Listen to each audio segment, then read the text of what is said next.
It podcast with your hosts, Yariv, Wolok, and Jamey Baskow. Jamey, you want to introduce yourself? Man, what's going on?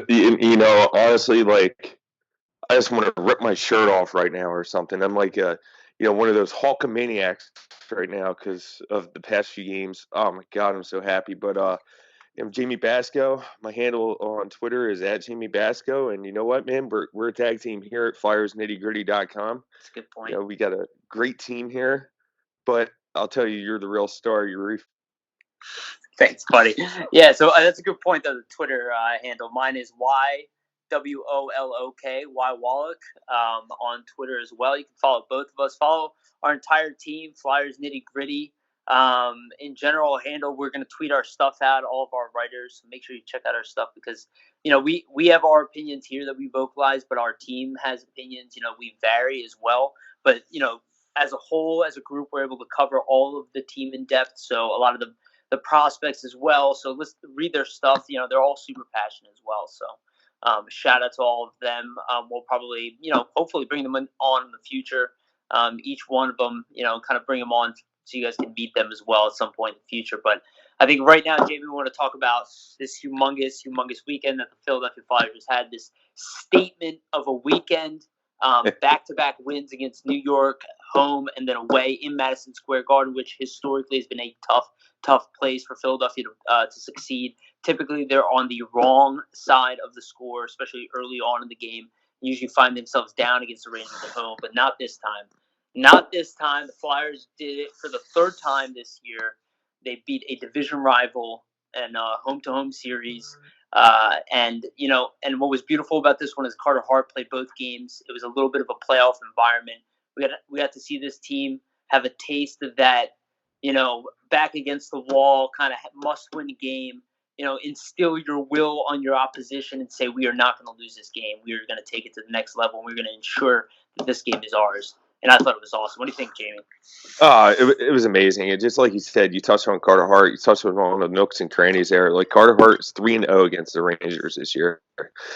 He's just been 100% on fire against the Rangers for whatever reason. He's just gotten the better of whoever's between the pipes and the King. Yesterday and Lundqvist, and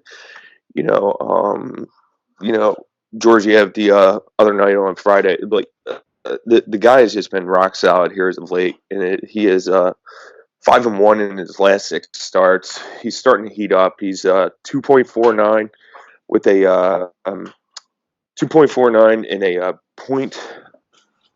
.929 save percentage in his last 6 starts. So I mean, he's been pretty impressive, and like you said, he played in the playoffs. The atmosphere, at the historic Madison Square Garden, but me in particular, I haven't been too worried about the playoff atmosphere. I mean, he took Team Canada. He rode them on his shoulder. He took them on his back. I mean, and so when you're playing for that jersey in Canada, there's a lot of pressure playing for Team Canada in general because they're always supposed to succeed. They're never supposed to under exceed. So if you don't perform for Team Canada, your career could be hard to come up from that, to have a good successful NHL career. But I will tell you, what was most impressive to me yesterday? There were a few things. Travis Konechny. Yeah. It was just impressive with Travis Konechny because the momentum was really swinging, towards the Rangers' favor at that particular time after they scored the goal to make it 4-1. You just felt the fans getting back in the game. They were getting energized again. The building was starting to ramp up, and here Konechny goes, comes down the ice, a few minutes later and pots that big power play goal. That was a huge goal. I think that was probably the biggest goal of the game, to be honest, because then it swung the momentum back in the Flyers' favor. And, the rest is history from there. The Flyers held on for a key 5-3 victory. And you just felt that the wheels were starting to fall off the bus a bit with, 4-1. And then you're starting to bite on your fingernails because you see the Rangers starting to ramp up. And that was a big penalty, against the Rangers, and that killed it. Right, so, right. But, yeah, let's talk about that actually for a second. Right, how did the Flyers come out last night? And I know we talked about this a little bit. We have our own kind of conversations outside of this podcast, and it did feel to me like the Flyers were going to win this game. And it felt that way from the minute the puck dropped. I know typically in the past it didn't, but that's why I felt like it was happening. I mean, again, they've done this twice before this year against pretty solid competition. I would say equal to the Blue Jackets. I mean, both Florida and Columbus have both gone on runs. Both have elite talent within their lineup, whether they're dealing with injuries or not. The Flyers also dealing with injuries. I think that's something people want to keep in mind. That is also what separates the Flyers from a lot of these teams. We've dealt with some key injuries. Most teams don't lose their second overall pick and one of their top six forward and just continue on down without a problem. They usually have to go and pick up another player. We didn't. Derek Rand is our big acquisition of the year. We were pretty much relying on the depth we have, and I think that's a statement that this team has made. It was a very much of a statement game, and it felt like a narrative. There are these things, these moments in sports that we can't truly, you can't calculate them. I can't give you numbers and figures on why they exist or why I feel like they're going to happen. It's more of a gut instinct, but it's almost like I've seen this before. Sometimes, we take it to a ridiculous level, I myself as well, where you feel like you know what's going to happen, but you really don't. But sometimes you just you see it, and in this vision right now with this game and the way the Flyers have been playing, it only felt right that they would do it and kind of throw it in the league's face. Nobody was talking about the Flyers. Even we'll talk about it for a minute here. I don't want to go too off topic on this, but just watching the game, and I'm not really bashing the announcers. I don't really have a problem with this overall. But if you listen to the tone of that game, it does feel like it's a Rangers home game, and that and it's almost like it's being broadcast to just the Rangers, and they almost seem disappointed every time the Flyers are scoring. But ultimately, what you're watching is one of the best teams in the league kind of rise up and separate themselves from the other team in their division. Now, that might not be the case, but so far, so good, right? And I think we saw that narrative. Yeah, absolutely. I totally agree with you 100%. And then it's funny you bring up the broadcasting because I got a problem with Mike Milbury saying that Jake Voracek is the most important player on the Flyers. I'm not saying he's not important, because he is. Let's be honest here. He's not doing his homework. Are the most important players on this particular team. And you could even make an argument for Travis Konechny and Carter Hart. So the five most important players, the key at this particular time, because there is no Nolan Patrick here. If Patrick was healthy, it might be a different story. But at this particular time, those are the five key players for the Flyers. But the most important, let's be honest, is Sean Couturier, in my opinion, because he's younger. G used to be, but his role has changed now. And so the most important player for me on the Philadelphia Flyers is Sean Couturier. G does everything well. Even though he didn't hit the score sheet yesterday, I thought he played a really good game. And his defense, spoke for itself, Yep. And, in the power play, the power play was flowing. And a lot of that had to do with G, too, settling down the unit. So, even though he didn't crack the score sheet, he produced other ways. But Couturier, when Milbury threw that out there, I was like, did I just hear that? I paused it. I went back 3 times. It was just like the same thing after the game. This thing from Money Puck came out. This thing from Money Puck came out. And it said that the Flyers had the best odds of winning the Stanley Cup after that win. So I wiped my eyes 5 times, looked at it 5 times. And Milbury, I replayed it 3 times to make sure I had it correct. I didn't tweet nothing about it. I saw other people do it, so I didn't have to. But he's a smart man. I just don't understand. I guess he didn't do his homework on the Flyers, or is it just that biased against the Philadelphia Flyers in general? Okay. So in my opinion, there's 2 different topics there. Okay. So first topic, Milbury. Okay, Mike Milbury. I think ultimately he's a personality. I don't dislike him that much anymore. I used to actually dislike him more. I kind of understand it for what he is, which is kind of that he's meant to kind of hit your emotional strings. The Jacob Voracek thing, I think what happened there, this is my guess, between him and Jonesy is that they each picked a player, and I don't think Milbury was prepared really to make his argument.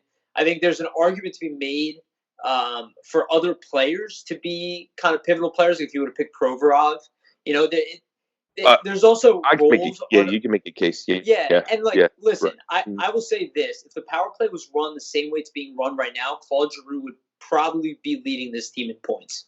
So I Yeah, think that's I agree. something important to remember here. And by the way, Travis Konechny has hit another level as well. So I don't want to take that away from it. I think Konechny would be up there as well. I just think Giroux would have another probably 20 points if this power play was rolling the way it should be. I agree. So we have to remember that about what's going on here with this team is like these numbers don't actually count. However, I do agree with you at this moment. I would say Sean Couturier is our most important player. Him, Provorov, and potentially Hart. Those three with I would say Claude Giroux being right there with them, Jake Voracek as well, and Travis Konechny as well. That's like our upper echelon, and then Kevin Hayes. But again, these guys are all equally important. It's very difficult for me to make these statements because without one of them, the other one suffers. And I know that. Even Sean Couturier would admit to that he Yeah, would suffer if Kevin Hayes wasn't here. Even though I agree with the overall statement, I just think yeah. it's important to remember that. Yeah, and I think like you look at the Flyers in you mentioned the power play and Travis Konechny. Travis Konechny scored that big power play goal. Power play was 3 for 3 yesterday. I have criticized Michel Therrien in the past, and Yeah. I've done 2 articles on him. Stating that the power play needs to get it going, needs to get it going. And my last one I think was mid-January or early January, wherever. Yes, early January because it was around the holiday break or thereafter, shortly thereafter, and. I got to give him some props here. I mean, this has been the most consistent for the power play that we've seen in the past few weeks. And 3 for 3 yesterday against a good Rangers team. Let's not take this away from there. This was a very good Rangers team coming in here. They were a buzzsaw, Friday. They were on a 8 or 9 game winning streak. I think it was 8 or 9 game road winning streak. Road 9 game And, road winning streak. I right. believe. Yeah, And 9 of 10 games they won. The Flyers, manhandled them 5-2, and and coming in last night, you're thinking revenge on your mind, So the power play fueled the Flyers, and it was really good to see. I was like, oh my god, it Well, is unbelievable. This power play was I like think it's why the gorgeous Flyers are yesterday. separated. I'm sorry to interrupt you, but I Yes, think yes, I think that's why they've separated from the other teams because the power play. yes, And to your point on Terrian, I think he allowed them to step aside. I said it to you on different calls, right? Like yeah, why are they not using the best power play player in the league to run your power play? It's almost silly. Like I love every player on this team. This is my point about Claude Giroux. If he was running the power play, and again, it's not always the last pass made on the power play. It's important. yeah, He is the pivotal point where it's always no matter what you're doing, if you get caught, get it back to Giroux. He'll dive on the ground, tap it. He had one of them last night. He'll tap it back to the point, and he'll somehow keep it in the play. The guy is incredible in those situations. So, I think it's important to remember that. That's what I meant about roles. Oh yeah, absolutely. And he reminds me, with the diving and stuff of like Shane Gothisbehere, Yep. a little bit there because Shane is one of the best at holding the pucks in at the blue line, and that's why they all, when he does play, he's always on either PP1 or PP2, PP2 more than likely this year because with the way Provorov is, come along on PP1, he just looks pretty good there. So, but Ghost is on a PP unit for that very reason because he's one of the best in the league at holding the puck into the blue line to Yes, extend he is. the playing the zone. So, but G does the same thing. That they're relentless, and you look, and when you get uh, some people after the first game, and I'm not saying a lot, but there was some criticism for Derek Grant and Nate Thompson because they didn't perform. And it wasn't a lot, and it wasn't like a lot of hate or whatever. People were like, "Oh, I don't know." But we have to understand that they needed time to develop chemistry, and that was a lot. When you get traded, it's not just easy to go into a new team and feel ramped up. You want to be by the crowd and different things and stuff, but they're still trying to figure the players out, even though they know them. But there's a whole different role, and I was just very happy with the way Derek Grant, potted his goal and assist yesterday. And Nate Thompson, I don't think played his best game yesterday. He was effective, but he just looked, in particular yesterday, and I don't know if it's because of the week, he was just, a little jet lag. He just looked a little tired yesterday. and I just think it was an emotional week. So let's give them time, is what I'm saying. Totally. Let's not write them off, yet and say, oh, they're slow, they're bad players. Fletcher, he should sit Nate Thompson and recall up Joel Farabee, or something of that nature. Let's give these guys time to develop this chemistry, because there's a reason why he's on that penalty killing unit with Derek Grant there, and that's Totally. to make a threat the other way. Because who scored the shorty? Michael Raffle. If it wasn't for Derek Grant, in his assists, but he made a phenomenal play. If it wasn't for Derek Grant, Michael Raffle doesn't pot that goal. And Yeah, and I so think, yeah, no, I think you're right. And listen, I think overall, I do agree with you. I think people need to slow down their assumptions and also realize that just like any employee going to a new place to work, there's always a learning curve. Even if they're amazing and they're super talented, if they yeah, come in with a bang, that's fantastic. That means they'll probably be great all the time. Which points out the fact that Derek Grant was already successful, in my opinion, in his second game. I thought he had a really strong second game. oh yeah, Um, yeah. And I thought I Nate Thompson did too in the second game too. yeah, I think. Listen, For I think that. with Nate Thompson, the expectation is that he is a 13th forward on this team. This is a Yeah. better team than he was on before this. Mm. However, he does come with a lot of leadership. We know that already. He came with an A. That's not by accident. He did not get that by accident. The players didn't reach out to him prior to him coming here by accident. That means this is a guy who's kind of made a reputation for himself to some degree.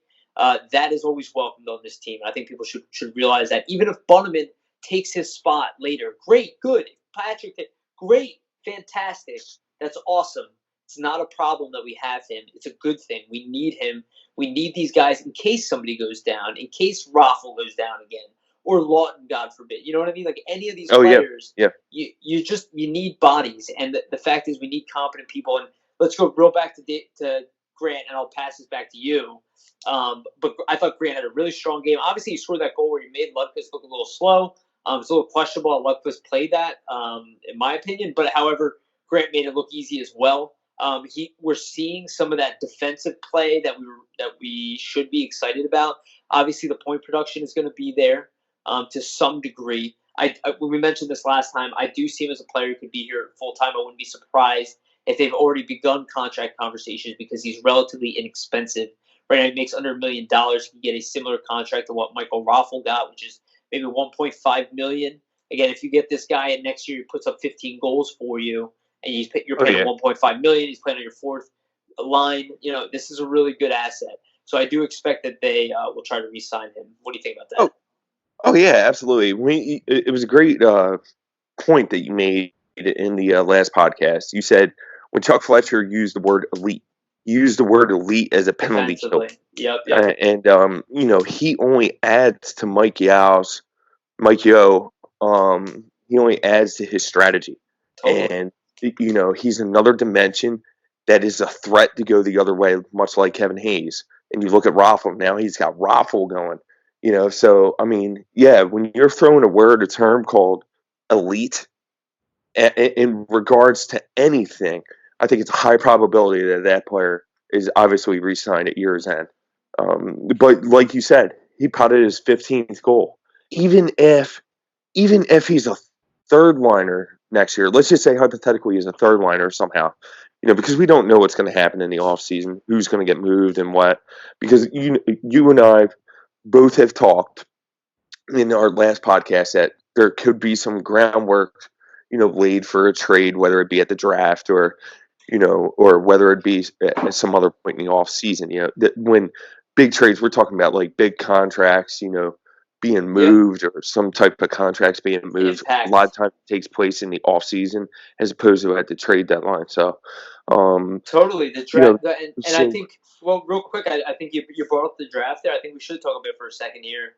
I do think the draft, people were talking about Gossespierre. I don't think he's an only target to get moved. I think there's other players who could get moved. I don't think they're looking to move anybody in particular. I want to make that very clear.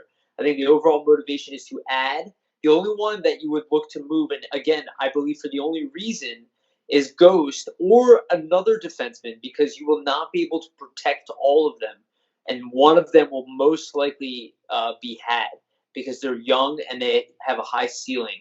And that's the type of stuff you have to protect in an expansion draft. I don't think the team is primarily thinking expansion draft, so I don't think it's going to be their top motivation. If Ghost has a humongous rebound season next year, he's going to be in consideration to be kept, and they'll figure out how to keep him, or they'll do something. But again, the overall thing is not to sell low. And I think at this draft, there's opportunity to be made. And if we kept all of our assets, I don't think it's for no reason. Even if it's not for the draft, it's probably for next summer or next trade deadline, because there will be a run eventually again, and maybe again and again. Yeah, and if the Flyers were going to move up in the draft, this year is the year to do it. I mean, you look at the farm system the way it is; they have a lot of, depth within the farm system in terms of bottom sixer. They have a high-end prospect, in Morgan Frost, the high-end prospect in Joel Farabee, who will be here, next year, along with probably more than likely, somehow figuring in Morgan Frost next year as well. But Cam York, I would include Cam York in that group as well. I think people should be very aware that. And again, Cam York's a very good player. Well, I think we have other prospects who are fantastic. I do, and again, we're only talking about where they currently are. Any of them can make a jump at any point, and then we have to reassess them anyway. Again, we watched Oscar Lindblom do that in front of our face. They could all challenge any of these preconceived notions at any single point. Something like why Kalynuk is a guy, obviously late round pick. He could challenge any preconceived notions. Ghost did at one point, but Cam York, from what I've seen of this kid, I mean, I don't see a situation how he's not coming into camp next year. And I'm not saying he's going to be on the team. I don't think he will be. I think they're going to wait on him. But I think most of us are going to be like, whoa, like, wow, is this kid ready to play now? Like, can we get him on the Flyers now? It's going to be that type of attitude where it's like, even though we have such a plethora of defensemen, he's going to be such a shiny object that we're going to want him on the team. That's all I'm saying. We're seeing guys like Quinn Hughes in the league and whatnot kind of dancing around. I mean, we have Phil Myers, so don't get me wrong. But we're seeing these very young defensemen come in the league. We're going to start to wonder, is Cam York good enough to be NHL ready next year? Probably. Even though we're not going to make him NHL ready, he shouldn't be. But I'm just saying it's going to be in the conversation. Oh, yeah, absolutely. Cam York is high ceiling. He's going to be a very, very good defenseman. Yes. And definitely, I think the only reason that Fletcher wouldn't ELC him this year is because of his injuries earlier in the year, and he just lost, a little bit of his mojo, just a tad. And you're starting to see him come back into form now because he played good, at the WJC, and I thought he played decent. To be honest, I don't think he played great by any means, but I thought he played decent hockey there. And was it Cam York like? Probably not. But let's be honest, he was the youngest player on that blue line too. So looking towards next year, it's a high probability that Chuck Fletcher ELCs him. I think that he will already meet his expectations at the NCAA level, and he would have to go to at the very least, the Phantoms level, in the AHL, in my opinion, anyway. So you could only. That was the reason why he ELC'd Joel Farabee. He saw that his talent was just too good, for Boston University, and sometimes that cripples players. When their talent level is already exceeded the level that they're already playing, they need more competition. They need the competition for motivation purposes. And I don't think it's. Oh, I'm sorry to cut you off. No, you're right. They need motivation to continue to get better. And how are you going to improve? How are you going to be that impact player that the Flyers want you to be? The only way is that to bump them up a level and put them with more, fierce competition, better competition. Right. That's why I think that. Here's the thing, though. It's not next year. Well, it's not just talent, though, right? And I think this is what's separate, because you can look at somebody like Morgan Frost, and he has an immense amount of talent. And even though people, kind of wanted to see him this year, he's still kind of a bubble player. I think, honestly, the Flyers are too good. I think if they were a bad team, he would be in the NHL right now. But it's best for him to play in the AHL. His talent level is very high. But again, it's the attention to detail. And I don't mean in life overall. I'm talking about on the ice. and I think Farabee has it in stride. I think even if he doesn't have the play, he always seems to make the smart play, and that's what Yeah. I see in Cam York. I see a guy who will so rarely make mistakes that he'll remind you of somebody like Kimo Timonen, right? He'll just seem well beyond his years, kind of like when Provorov came in, Yeah. where he just had a poise, a level of attention to detail again as a kid. To remember, I listen. I'm 32 years old. You're 34, right? Yeah. We're adults. If you remember yourself, I don't know if some. I'm sure some of our listeners are probably 19. Yeah. But to understand what it's And like to they're be great too, 19 years old, then no, our listeners is awesome, and I'm not Yeah. talking down on being Oh 19. no, I I know was that. I know. 19, I but just wanted to say that to could be. oh yeah, well always. But again, to be 19 and not to be intimidated by it again because these are guys who operate on such a high level. It's Yeah. not just athletes. Like imagine when you graduate college, you graduate high school, or wherever you go to the work world, and you're working amongst people who've been doing this for days or years or months, and are just so much better than you at what you're doing. And you're intimidated because you're new, and when you're 19 years old, you come into the spotlight on national television and not have a problem. Especially when you're playing defense. Or at least or make it seem. I mean, I'm sure they do at Butterflies, but it looks like they don't. I mean, that is always impressive. It's always impressive, even if they don't meet the expectation that you want them to. Like somebody like Nolan Patrick, where I'm sure people want him to come into the league and explode. Um, that doesn't normally happen for most kids. It doesn't happen. It's a different pace of lifestyle in general. There's more to think about than just the pace of hockey on the ice. It's attention to detail off the ice. It's the sleeping patterns. How you hang out with your friends. Who are you dating? What are you eating?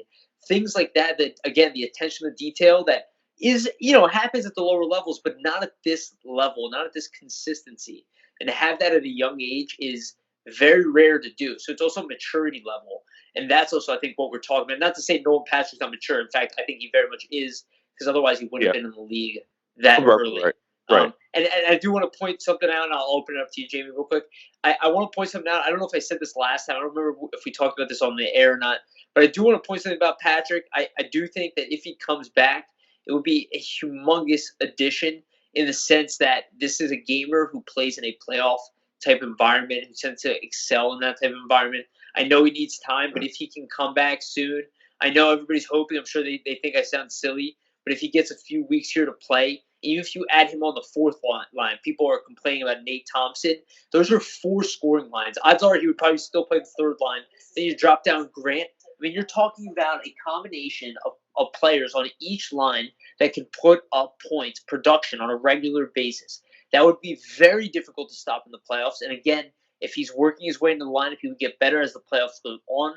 And I'm not just riding on him. I mean that as a team effort. It's a numbers game. It's a survival game in the playoff, and numbers matter. And to get somebody like that, again, we see what a guy like Leon Draisaitl can do with a similar skill set. I'm not saying Patrick's going to be on that level, but I think he has a similar skill set. He can add a similar addition to the team, especially when he finally gets back into form, all up in scale. Again, a 2-way high-end scoring forward, and I think that would be amazing.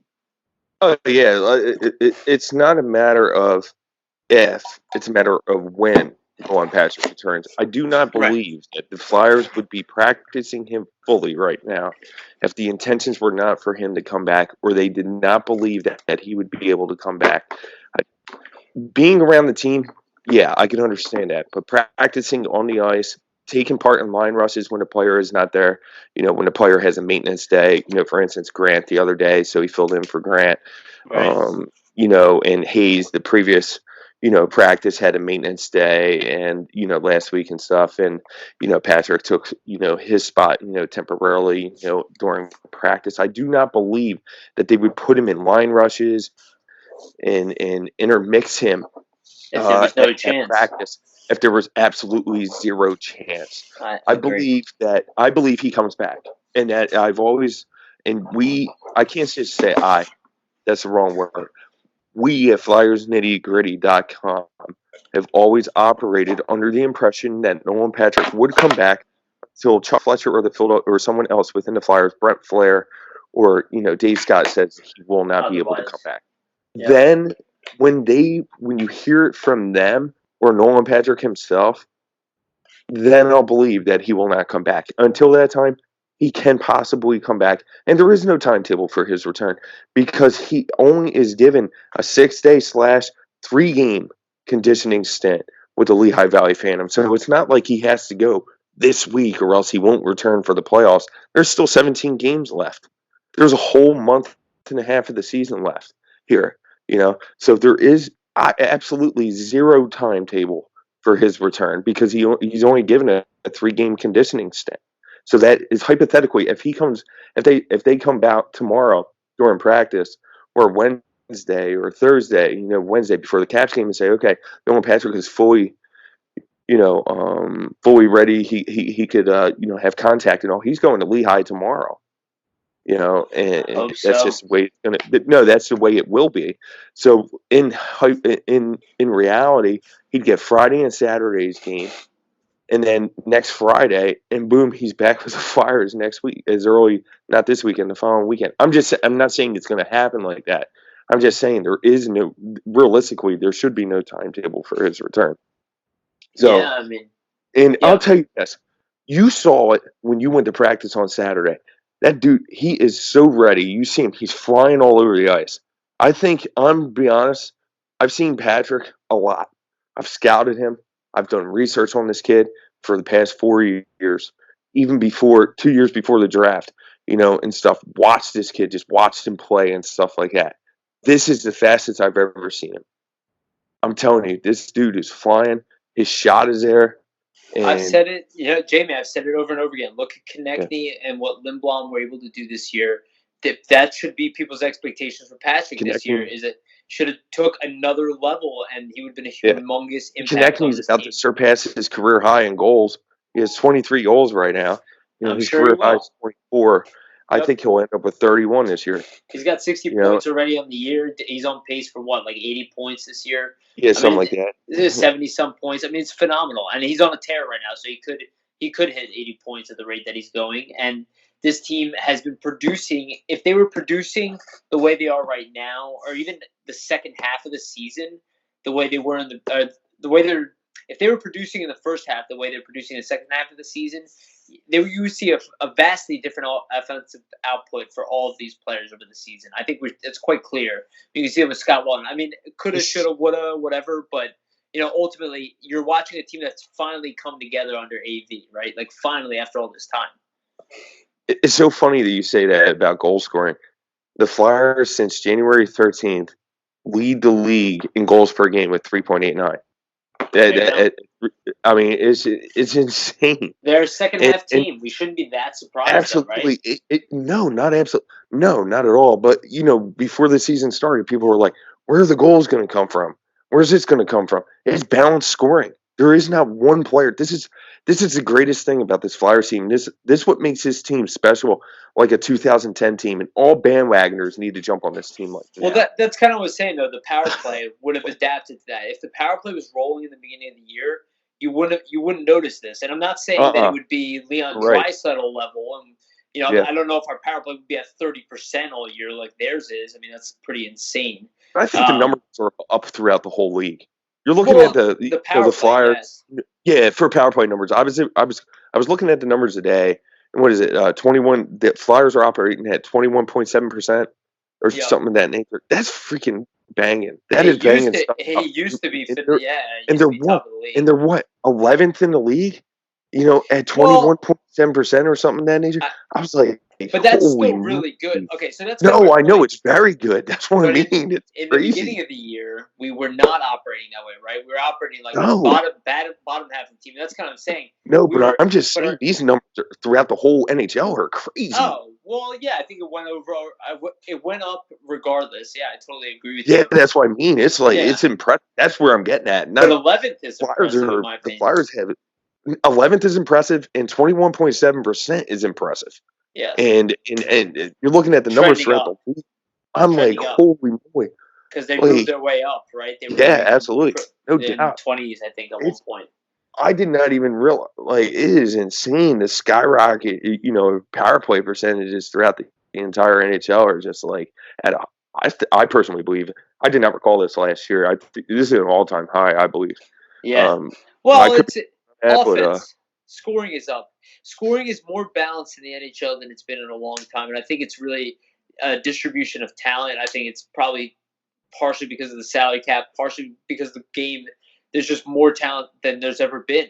So you have less of a reliance on one guy to score. So we have yeah, more 5-on-5 scoring and more power play scoring, right? Because it's just the game is just evolving into a faster, more high-powered offense game where it's yeah, less mucking in the corners and more, yeah, one-timers and speedy plays back and forth. And I'm sure I don't know this for sure, but I would imagine the rule changes with the increased power play time maybe this year. I could see there being increased power play time this year, and I could also see the 3-on-3s increasing mm, some production as well, right? Because a lot of these games were going to a shootout before.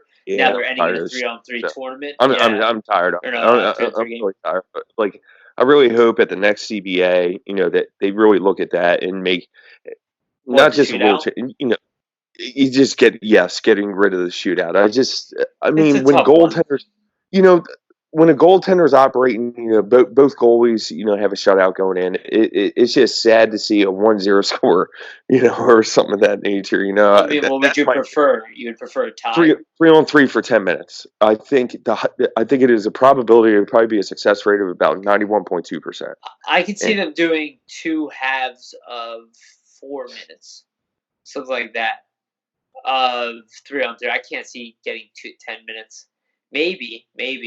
I agree. Listen, I don't like the shootout at all, but I do like the finality of it. I like that better than ties.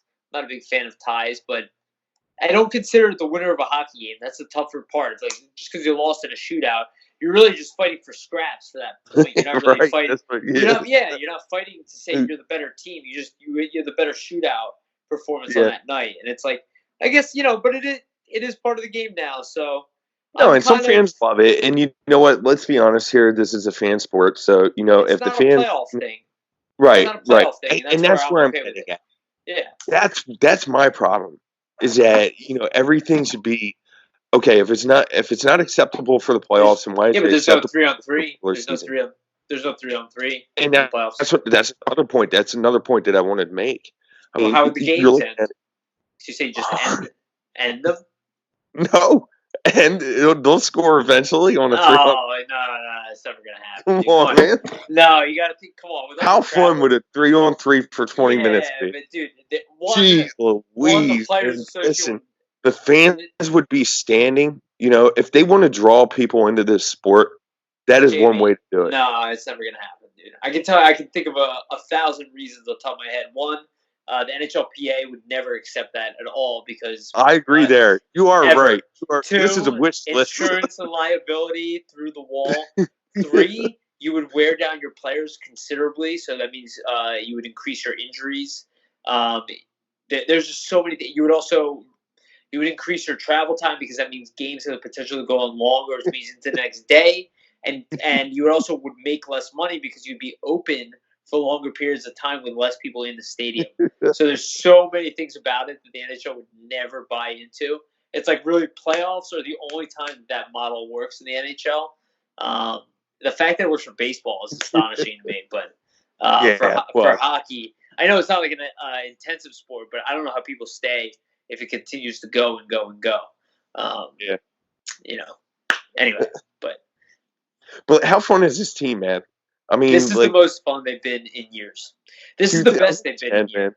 But Yeah. listen, I'm not that surprised. Like I had a big smile on my face, and like I was walking around talking to people, saying like, "Oh, they're definitely gonna win this game," and people I thought I sold was like them short. crazy.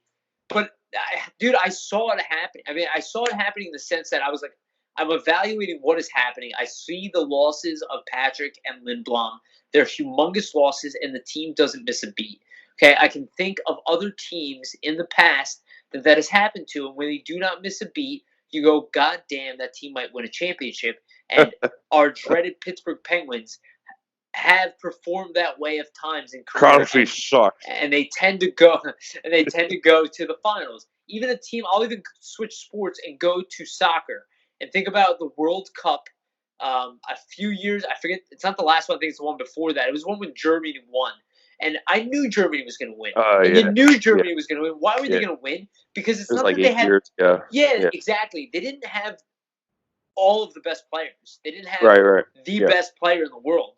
They had so many good players that even if they got injuries, even if somebody struggled on that game, they had somebody come off the bench that was equally as good. You Yep. could not match up against them. And that's Right. what I think the Flyers are able to do right now. And I'm not saying that they're a humongous separation, but they're able to match up against any team in the league. So teams that can't do that suffer. Teams like Tampa Bay, they can battle back. Teams like Boston, they can battle back. We'll see how we do against the Capitals, and I'm sure we'll talk about that in a minute. Oh yeah, Carter Hart. Carter Hart's in the net. I do not see it any other way. I think they got Save to your keep heart. rolling. Save your I heart. do. I did have a change of heart because you and I have talked about that and Yeah. Elliott getting some rubber.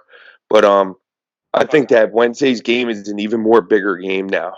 Every game is the biggest game of the season. It is. Right now, It as is. far as I'm concerned. It is. And you know what? Like getting back, I sold them short because I predicted them to finish third in the division with 102 points. Now they're on a 104.7 points per game pace. Yep. So I sold them a little short this year. I'm sorry about that, guys, but and ladies for that. But this is just a fun team to watch. They got 4 successful lines rolling. The defense is really coming into their own.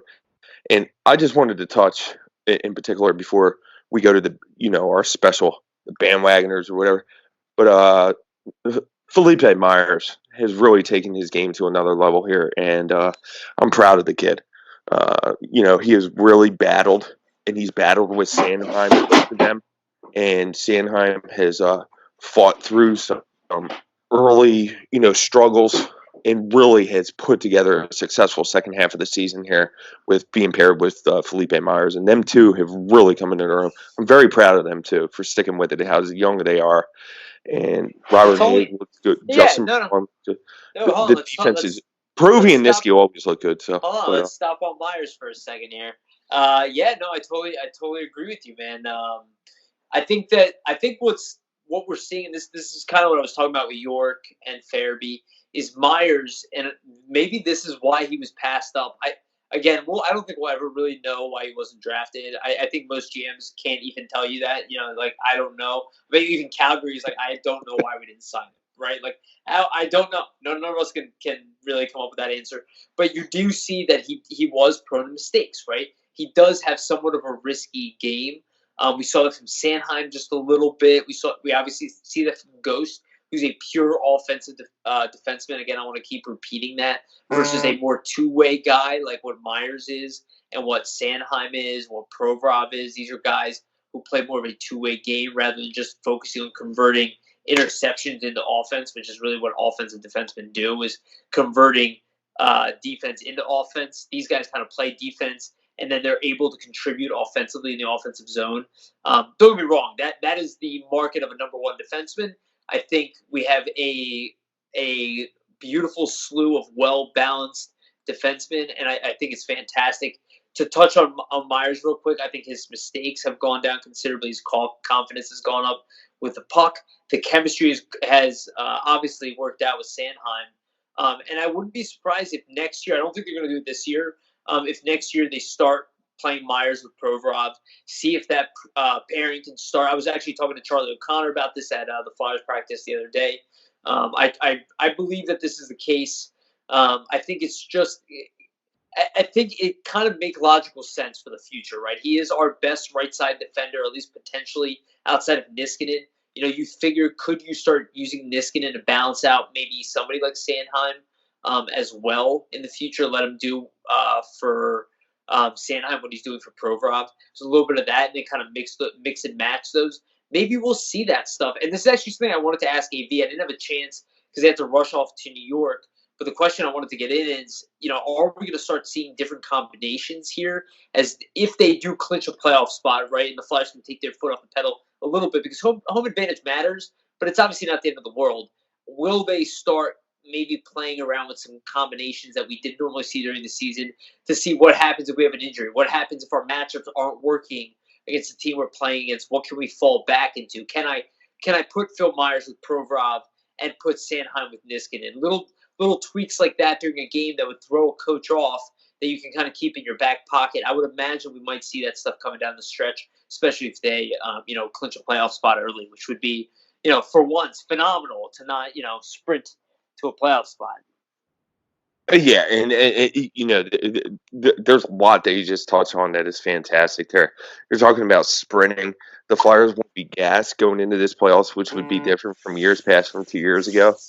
Yep. And, people are saying, oh, they had to win a playoff round. They had to win a playoff round. Well, for the past 4 years or so, each time they've made the playoffs within those, twice in that span, they have had to come from behind from extreme, deficits, 12 points, with like 20 games to play or something of that nature, Even the year they went to the finals, they did that. Oh, yeah, in 2010, yeah. Yeah, I mean, that's what I'm saying. I mean, they've always had to come from behind, and this year just feels like it's different because for once, they are leading the charge, and they're actually controlling their destiny right now, if you want to sort of speak. I mean, they're starting to pull ahead from the reeling Penguins, who are on a 6-game losing streak at this particular time, and they're 3 points ahead of the Penguins.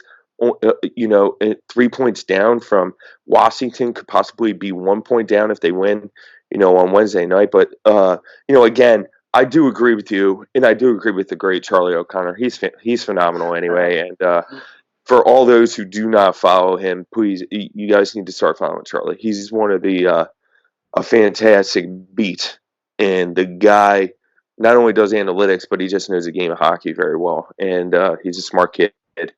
Not kid, smart man, I should say. Sorry, I said yeah, kid there. I'm sure he would appreciate that. Yeah, I mean, Charlie's got good takes. But I could definitely see. Yeah, I could definitely see some intermixing. When the Flyers have a spot locked up and there's not much more. To they'll either finish in second or third or vice versa. Like you're talking about throwing coaches off, that would be great. And because think about it, Matt Niskanen will be entering the last year of his contract next season. And if the Flyers want to look at this long term, does Matt Niskanen fit into their future plans? It depends on the salary cap, and it depends on a lot of things, So we can't just say yes. So I think that realistically, I think you're absolutely spot on when you're saying trying to pair Myers with Provorov. Why not give it a look? Well, now to see what you have, absolutely, no question, and because you have to start preparing for the future. Is Matt Niskanen part of the future or not? I don't it's know. To be determined. It's to be determined. Well, I would say this. I would say currently, if Matt Niskanen's contract was up next year, he would get re-signed. Oh yeah, absolutely. I would agree with you. It's really just we'll see where we are with the cap and everything in the future. But I would imagine he might retire a Flyer. Just from everything I see with his personality and the fact that he has zero maintenance, it just reminds me of somebody like Timothy. I don't know if he'll retire here, but he'll be here probably for a few years. Justin Braun, I could see maybe making an early exit, more because I could see his effectiveness dying off quicker than somebody like Niskanen, where Niskanen probably will be good until the day he retires. I could see that being the case with somebody like Niskanen. About Justin Braun now. You know what's neat about Justin Braun? He's always smiling. He's played great as well. I don't want to talk down on Braun. Did you see him on Saturday? Well. Always smiling. Did you see him in a lot? He was probably like gloating. Yeah. Well, I mean, there's a lot to be happy about. It's funny. Winning does that for sure. I was with my mom yesterday, and she's like, "Wow, you're in such a good mood today." And I was thinking about it. I was like, it's definitely because the Flyers won. I was like, I'm pretty sure that's why I have a huge smile on my face today. Because and again, I said this earlier, it feels for the first time in a long time, and I don't want to say a decade, but it feels like a decade. I mean, maybe it's 8 years. But the first time in a long time, I'm confident in my team. Like, I went into that game knowing I remember, you guys can look at my tweets. I don't know if people follow me that listen to this. You saw, if you could look at my tweets, I was very confident that we were going to win those games. Like, I knew New York was coming in hot, and I did not care. You're an effing Flyer, dude. Yeah. I mean, it almost meant nothing to me. And it has nothing. It's not really a shot on the Rangers. I don't knock on them. I think they've actually I don't think they've overachieved. I think they landed where they should have. But I think they have an amazing, amazing template for the future. And I am fearful of them moving. 90 points. Well, it's not just that. They also have really good young players in general. I mean, their defensive units are fantastic and young. They're, again, young. They're going to struggle at times. They're going to be inconsistent like we had to deal with. But they have a really, really nice framework. I am concerned about it for long term. But for right now, I'm sorry. I'm not concerned with them. I'm not concerned with Carolina. I know people have said this. I do not like the moves they made. Maybe for the future, for this year, I don't understand. Why go for Vatanen if you're going to make two moves for the future? Torachek was a move for the future, in my opinion, and so was and so was Brady Shea. So I don't know exactly why they made those moves. I think maybe they're a little bit in denial where they are. But Jamey, maybe we should talk about bandwagoners here. I think we wanted to get to that next. Oh yeah. So Flyers fans that do not believe right now, there is still time to jump on board here. This team is fun. This team is probably the best team since I've seen on the ice since 2010. Since that cup run. I mean, they just got everything going right now. They got the defense, they got goaltending, they got great coaching. All three coaches, Mike Yeo, Michel Therrien, and Elaine Vigneault have done a phenomenal job. They have possibly one of the best GMs in hockey, at this particular time, in Chuck Fletcher, who has done a great job. The group, they got 4 rolling lines. This team is fun. This team is fun. It's time to jump on board. For all those that do not believe, there is still time to join the train. Come on, join the train and join in. Come on, join the train. All aboard. Come on in. Hell yeah. Well, listen, I never understand why people get upset. I think sports are kind of one of those things where, like, unless you're really into the team, you can't expect most people to pay attention to a team that's not winning. It's just a reality. I mean, like, I try not to say I'm a fan of the other teams, but like when the Sixers and the Eagles and the Phillies, when they start rocking and rolling, if they're in the playoffs, I'll watch. I'm in. Why not? I'm in for the ride. I ran down Broad Street. Why not? It's awesome. It's fun. Like, get into it. It's our city. Support it. And I think all should be welcome. All should be welcome. Even the ones who mock the team. Who cares? Who cares? Good. You've been convinced. Good. Fantastic. I love it. And that's what I prefer. But ultimately, I think it's really something like everybody should just kind of just hope for the best always. Always hope for the best. I talk to you about this all the time. I mean, I see this all the time. And I've seen it for years. I mean, I've been a Philly sports fan like everybody else for years. I've seen all the failures along the ways. But this team is not cursed. The Flyers are not cursed. Philly is not cursed. We are not a second-tier team. I've lived in Center City for almost 12 years now. I've run down Broad Street twice. Again, most cities don't have that luxury. Philly does.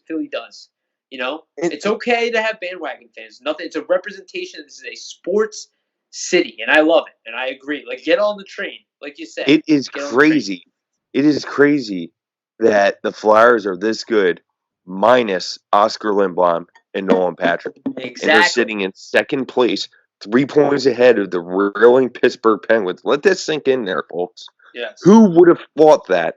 If anybody told me before the season began, because we didn't know, only the Flyers knew of the Nolan Patrick situation. We did not know, us reporters and different things, did not know of Nolan Patrick and how serious it was, before the season began.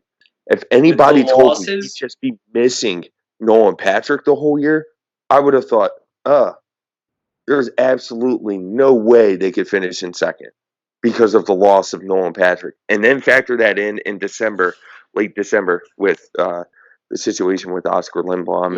We prayed for both of them every night. But if anybody told me that, I would have said, yeah, okay. It's virtually impossible. And yet, here the Flyers sit in second. And sometimes adversity does that. And that's what I'm saying. This team is special. And that is why we always operated under that Chuck Fletcher should not make that big move at the deadline. Because there's something special and unique about this team. And people are seeing that after this home-and-home sweep against the New York Rangers. Yeah, no, I think the bandwagoners thing is a good thing. That's what you want. It generates revenue for your team. The more money they make, the more they invest in their team, the more likelihood they are to go out and sign somebody, more likelihood they are to reinvest, the more likelihood they are to get an outdoor game, to get the All-Star game, to get any of this stuff. This is what you want. You want.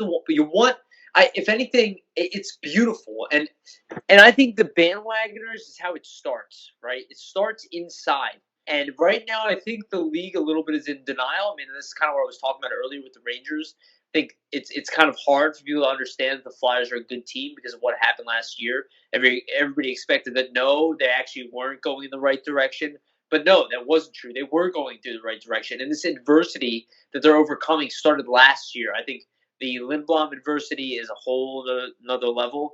And I do think that, there could be maybe some positives to take away from it. But ultimately, obviously it's crushing. But I think this team is just rebounding overall. I think a lot of these veterans like Giroux and Voracek, and, throw Couturier in there and Scott Lawton in there, guys who have been here for a while, really have been kind of punished for not being a great team. And I don't mean punished in the sense of like punished by anybody itself. Okay, yeah, no, I know. Carrying the burden, of having to take a team that's not that good and hold them to a certain level of expectations. And again, we've always had the elite talent. It's the depth that we've lacked for years and years. Because of the work Ron Hextall has done, and now the work that it's Chuck phenomenal. Fletcher's done, the depth is there. Yeah. And I think they deserve it. They deserve the bandwagon. Oh, yeah. Yeah. And I think, hold on, let me finish this thought here real quick, Jamey. So one thing I thought about earlier is the more denial we have, that's what we want. That's who we are. That's what Philly is. Good. Let the league root against us. It's the best thing for us. We won 2 cups with the league rooting to watch us fail. We were the Broad Street Bullies. We weren't the fan. Nobody liked us. We weren't liked. Who cares? Who cares if we're on the top of any list? That stuff doesn't matter. In fact, that stuff is a distraction. I'd rather have my team crawling their way in and out of the playoffs till the very end to know that they literally have no choice but to win every game. They have to get used to that mentality. In the playoffs, that is the mentality they're going to look for. And I think that's why adversity matters. Yeah, I just want to touch on Bobby Brink real quick. So we just had an interview with Bobby Brink, and he said he is quote unquote week to week, and he is operating under the impression that he may or may not return this season. For the playoffs, he says he will focus on Wednesdays and Thursdays before game day and try to return. So with that being said, his status is still week to week, and will he play this week? Or will he come back for the playoffs is still uncertain. He does not know. He did not elaborate on his injury. He's just week to week. So let's see what happens. Prayers for Bobby. Well, and I just want to say thank you to everybody. Yeah, hell yeah. Thank you to everybody. Yeah, totally agree. We've seen the views go up, for the previews and all that. Thank you. Thank you all so much for listening to us. I mean, we obviously do this for fun. We enjoy it. We're going to keep doing it. Jamey, we got 10 seconds. Take care. Love y'all. Love y'all. Thanks, guys. See you on the next